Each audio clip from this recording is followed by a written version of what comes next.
সকালের শুরুতে বন্ধুরা ফুল দিয়ে শুরু করলাম। কত সুন্দর দুইটা ফুল ফুটছে, আর এই দুইটা ফুল যখন একবারে ছড়িয়ে যাবে তখন আরো সুন্দর হয়ে যাবে বন্ধুরা। এই গাছে তো দুইটা ফুল ফুটছে, আজকে অন্য গাছে ফুল ফুটে নেয়। দেখুন এই গাছগুলোতে ফুল ফুটে নেয়। সকাল সকাল বন্ধুরা, শুভ সকাল বন্ধুরা। আপনাদেরকে শুভ সকাল বলতে ভুলে গেছি, আমি ফুল দেখে মুগ্ধ। আমি না সকালবেলা উঠতে এখনো অনেকটা দেরি হয়। সূর্য মামাটা দেখুন কোথায় উঠে গেছে। সূর্য মামা, এই সূর্য মামা তো অনেক উপর উপরে। আমার হয় কি বন্ধুরা, ওই যে এক গাছে ফুল না ফুটলে কি হয়েছে, আরেক গাছে সেটার সমাধান করে দেয়। এই যে এই গাছে কয়টা ফুল ফুটছে আপনারা বলে নেন তো। ওই যে ওইদিকে দুইটা আছে, তারপরে এখানে একটা আছে। এবার এবার বুঝলেন তো কতগুলো ফুল ফুটছে। আর এই ফুলগুলো যখন ফুটে উঠবে না, একবারে আসনটা উজ্জ্বল হয়ে যাবে। এদিকে শীতের হাওয়া দিচ্ছে, বুঝছেন কিরকম হাওয়া আসতেছে। ওই যে আমি যে বললি যে সকালবেলা উঠলে আমার সূর্যের দিকে চোখ যায়, আকাশের দিকে চোখ যায়। নীল আকাশ দেখতে আমার ভীষণ ভালো লাগে। নীল আকাশের ভিতরে যদি ধূসর মেঘ থাকে না, তখনও ভালো লাগে। আর দাদুভাইটা উঠে গেছে আমার সাথে সাথে। দাদুভাই ওঠার কারণে আমি আর শোয়ার থেকে উঠতে পারতেছি না আর কি। হ্যাঁ, আমরা তো 5টা বাজে উঠছি না। হ্যাঁ, 5টা বাজে উঠে আমরা কি করছি বলো? কাজ করছি। কি কাজ করছি? হ্যাঁ, আমরা গল্প করছি নাকি? আর মামনি এদিক দিয়ে সব কাজ গুছিয়ে রেখেছে। এই যে ডাল টাল ভিজিয়ে জল টল সব রেডি করে রেখেছে। আপনারা দেখুন না, সবার জন্য কে কি জল খাবে। ওই যে ওর শ্বশুরমশাই কিন্তু সিয়াসিড জল টল এগুলো খাওয়া শেষ হয়ে গেছে। এবার বলুন আমি কত দেরিতে উঠছি। আর এই তো আমার মামনি সুন্দর হাসি দিয়ে সকালটা মুগ্ধ করে দিল।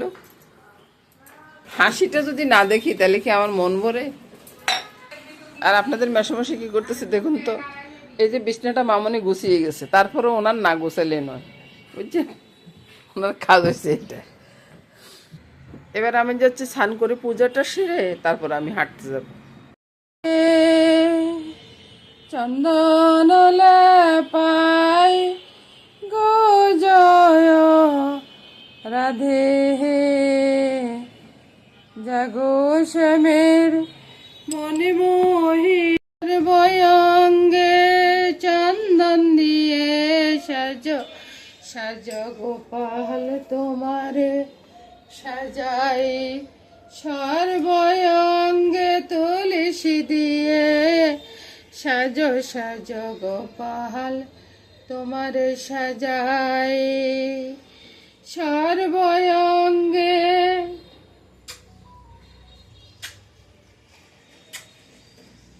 তুলসী দিয়ে সাজো সাজো গোপাল তোমারে সাজাই, সর্বয়ঙ্গে তুলসী দিয়ে সাজাই, ফুল চন্দন তুলসী দিয়ে সাজো সাজো গোপাল তোমারে সাজাই।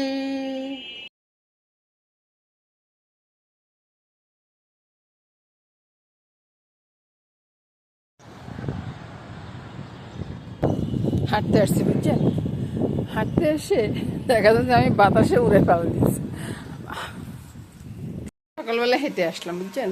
তো মামনি 1 কাপ গরম চা দিল, এখন এই গরম চাটা খাবো।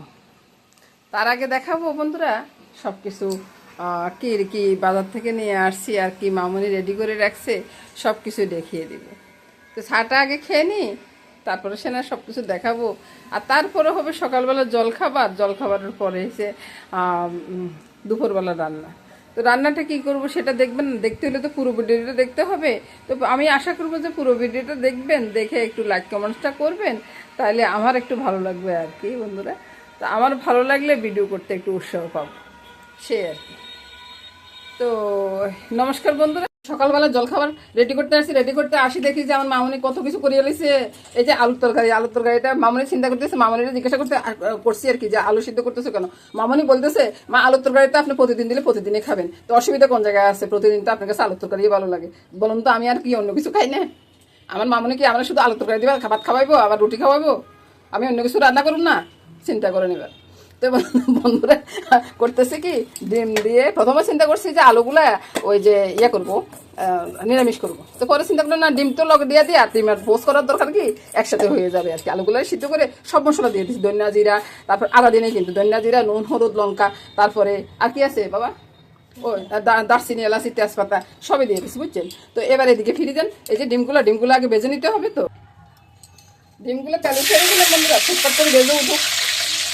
এই আওয়াজটা কিসের জানেন নেই, সব এসে আমার মামুনির দোষ।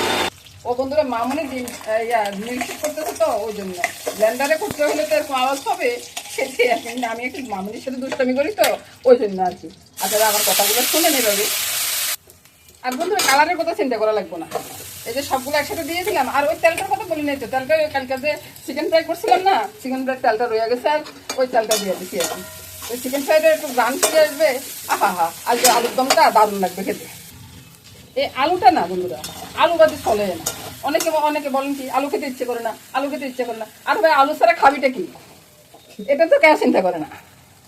তা আলুর দম করলে এত চিন্তা কিসের বন্ধুরা, আলুর দমটা যে কোনো ভাবে করা যায়, বুঝছেন। আলুটার টেস্ট লাগে খেতে। আর বড় করে দিলাম জলটা ছেড়ে, কি করতে আসি সেটা ভুলে গেছি গা, অন্য কথা করতেছি। আমি কি করতাম বন্ধুরা বলুন তো, এই যে আমার নোয়াখালীর বাসা, আহা কি মধুর বাসা, আমার নোয়াখালীর বাসাকে আমি ছাড়তে পারি বলুন। আচ্ছা বন্ধুরা, এখানে তো কোনো মশলা টশলা কিছু দেওয়ার দরকার নাই, তাহলে আমি একে দিয়ে ওই যে পরোটাটা করে নিই, বুঝছেন।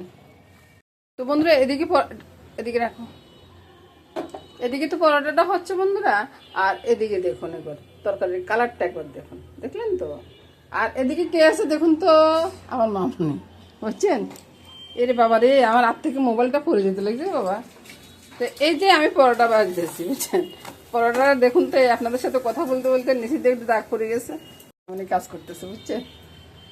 তারপরে এই যে এবার দেখুন তো বন্ধুরা, রান্নাটা একটা ডিম নেবেন, একটু জল নেবেন, বাস রুটি দিয়ে পরোটা দিয়ে একবারে মানে মোড়াই নেবেন, মোড়াই নিয়ে হা করে মুখে দিয়ে ফেলবেন, বাস।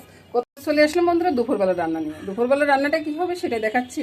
মাছের ঝোল হবে, এখন তো শীতের দিন ধনিয়া পাতা দিয়ে একটু ঝোল করবো। আর ওই যে বোটকা দেখতেছেন, এটা আমার প্রিয় জিনিস, আমার ছেলেও খুব পছন্দ করে, তো দুজনের জন্য দুইটা আর কি। আর এই যে মাছের তেলটা দেখছেন, বেগুন দিয়ে শুকনো হবে। ডালটা তো মামনি আগে রান্না করে গেছে, আর দাদুভাইকে আনতে গেছে। এবার মাছটা রান্না করে ফেলে বন্ধুরা। তো বন্ধুরা এবার মাছের ভিতরে আমি সব কিছু দিয়ে দেবো, বুঝছেন। আলাদা করে কিছুই মাখবো না। আর ধনিয়া পাতা দিয়ে রান্না করবো, তো অত কোনো সমস্যা নেই। আর এমনিতে তো মাখা মাছটা রান্না করলে টেস্টটা বেড়ে যায়, টেস্টটা ভালো হয় আর কি, বেড়ে যায় কি ভালো হয়। একটা তেজপাতা দেবো, বুঝছেন। তেজপাতাটা তো এখন এতে দিতে পারতেছি না, একটু পরে দিয়ে দেবো। তো একটু ভালো করে মেখে নিলাম।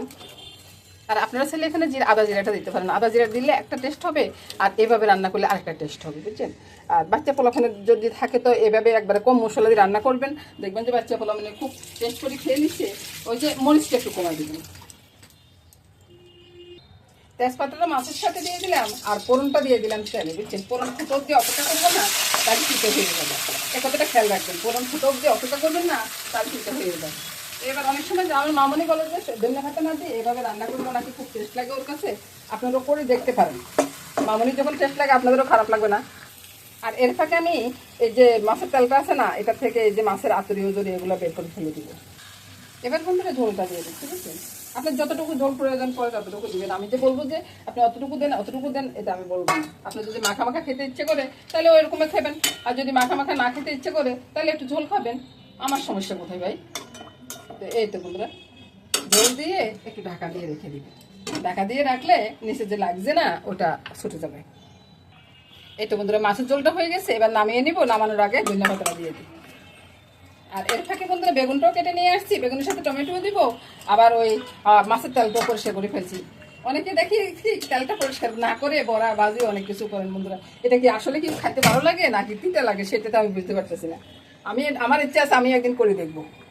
এই তো বন্ধুরা মাছের ঝোলটা নামানোর পরে দেখুন না কত সুন্দর একটা কালার আছে, আর যে গ্রান বাইরেছে না ধনিয়া পাতা মেথি সব মিলে আর কি, খুব সুন্দর একটা রান্না বন্ধুরা। আপনারা এরকমভাবে করে দেখতে পারেন, তাহলে বুঝতে পারবেন আর কি।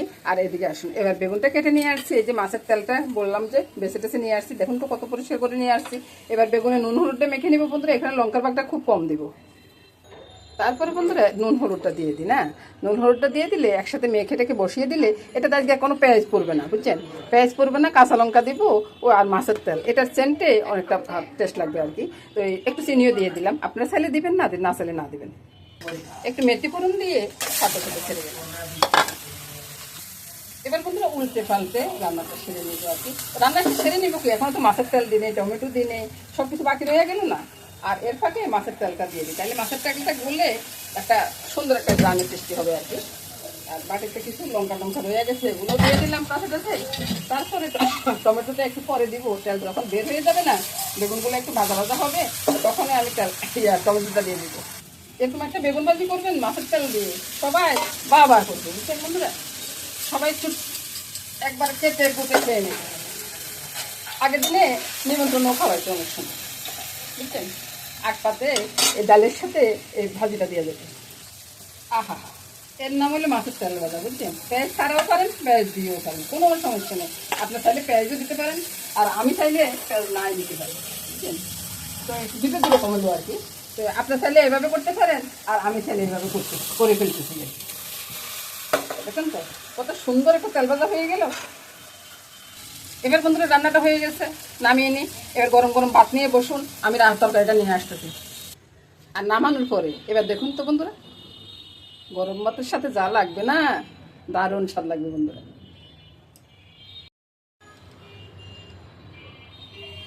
রান্নাটা তো নামিয়ে নিলাম, এটার সাথে সাথে বন্ধুরা আমার সব রান্না হয়ে গেছে। এবার দেখাই, এদিকে মাছের ঝোল আছে, এদিকে বেগুন শুকনাটা আছে, বেগুন টমেটো তেল ভাজি আর কি, তারপরে ডালটা আছে, বুঝছেন?